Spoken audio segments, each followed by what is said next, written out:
ស្រីបងប្អូនអរគ្នាបានមកដល់ទៀតហើយថ្ងៃនេះខ្ញុំ unbox បាទ unbox Trasa Mix Teacher 4x4 បាទ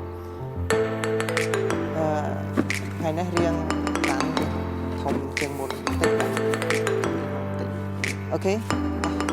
តាមបានជាមួយគ្នា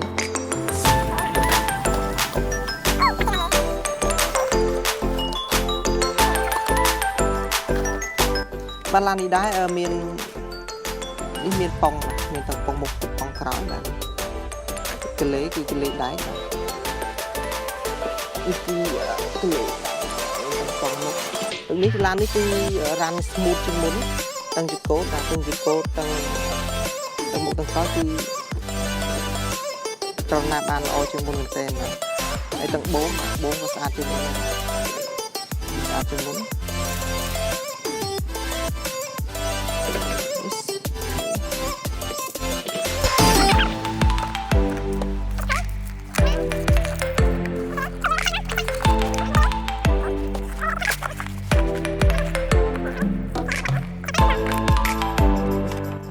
នេះដាក់ថ្ម4គ្រាប់ថ្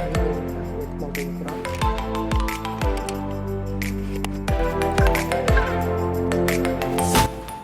អានេះសម្រាប់ក្រងទីបាទក្រងទីយើងឲ្យវាទៅមុខក្រោយឲ្យយើងអាចក្រងទីវារត់ដោយមិនបាច់ចុចក៏បានដែរនេះសម្រាប់សេរីចកូតនេះសេរីចកូតឆ្វេងទៅស្ដាំនេះអានេះទៅមុខទៅក្រោយ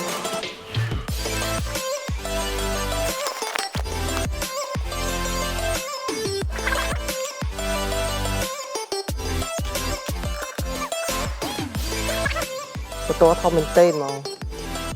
គ្រឿងខាងក្នុងគ្រឿងខ្សែអានេះភ្លើងមុខខ្សែនេះខ្សែពីក្រោយខ្សែពីក្រោយនេះ